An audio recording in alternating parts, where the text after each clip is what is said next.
blind spots. Do you have blind spots? And I'm saying, yes, I've got about 3 to 5 blind spots.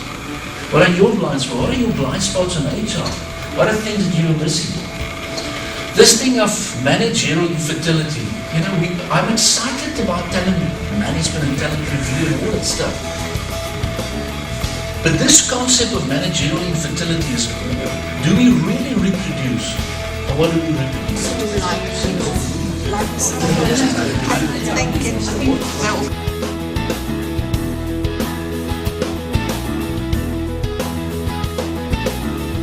Same influence that they did previously, but in our environment, getting that culture fit is so difficult that you have to do what you can to keep them. That's really cool. That's for HR, but it's not the same. It's not the same things that I talk about extra culture.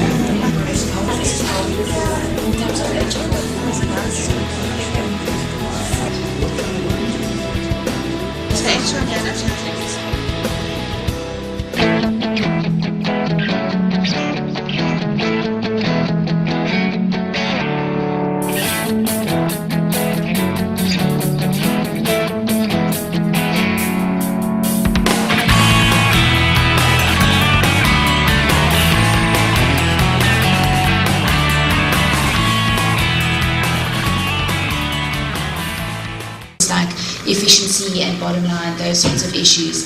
But the big pressing issue is really creating a common culture amongst all of your staff, that everyone has the same foundational issue, character issues, integrity, that they're all working off the same issues. Engaging your staff. That staff these days want more than just the job that they do. They want to be engaged as a person, the things that make them tick in and outside of their job. And obviously that ties into retaining your staff, which is a big measurement for HR.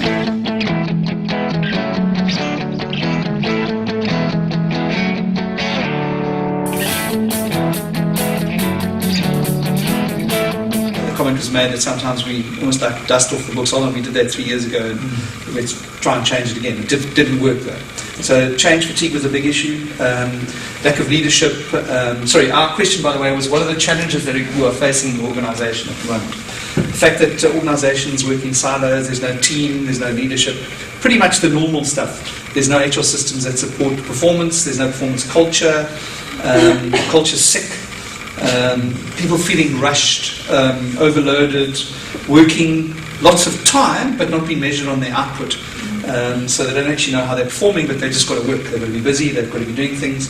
The work-life balance is missing, there's no wellness, feeling of playing catch-up. HR is a cost.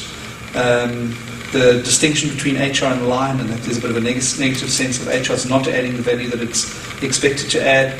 And just having a place in the organisation that you feel comfortable and you can connect with other people in. It's part of wellness, really.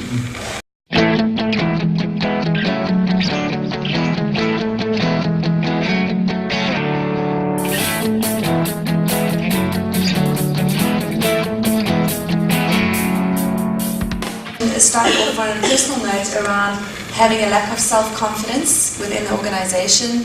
Often stops this person from getting to the next level. Then also limited exposure, things like fear of the unknown. A lot of people feel like they can't actually leave the organisation and to go and reach their peak performance in doing something else because there's a lack of security in leaving. Just having a safety net, and getting comfortable in that, staying in your comfort zone. I think it's hard to sometimes step out of that comfort zone. And people within the organisation often stop you from reaching your full potential.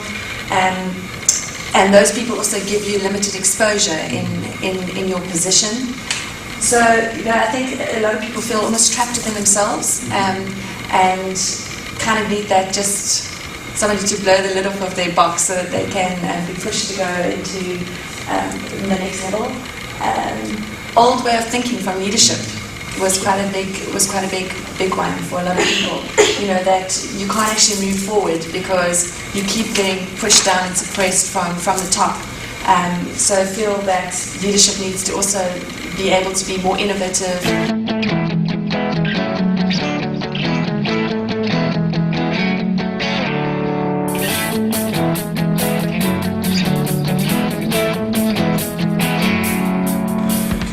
It's all about, but listen, line management is not taking up their role.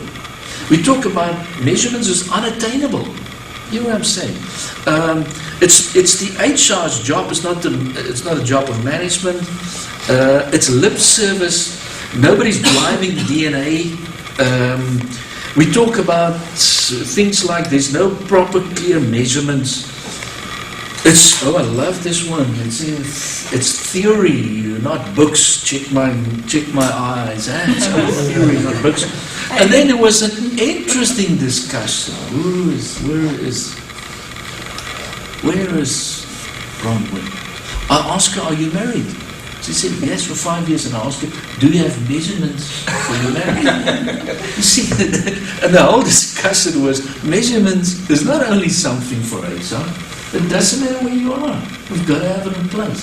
So there was lots of talk about not taking seriously. We talk about wellness measurements. How do you measure the culture of the organization? And there was even a discussion. I said here, I talk about there's two ways of implementing change, and the first one is not working. Because if you want to bring in measurements, you can talk and you can cast the vision, we need measurements, we need measurements, we need measurements. But the second one is a powerful one. Sometimes we need to create pain. And what is that?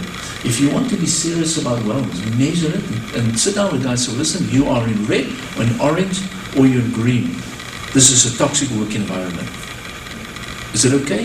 And it sounds like creating maybe pain, but it's sometimes necessary. Because with measurements, we carry on until you realize the red light is flashing.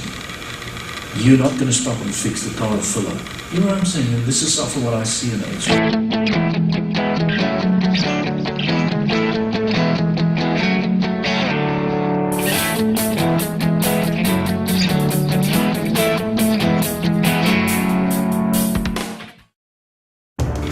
Towards the end, I want to leave just a note to HR people. Number one, we've got character and we've got competencies. It's important to put both in place, but I think we've put a lot of emphasis on competencies so far. But now, let's put some emphasis also on character, and you can make a difference.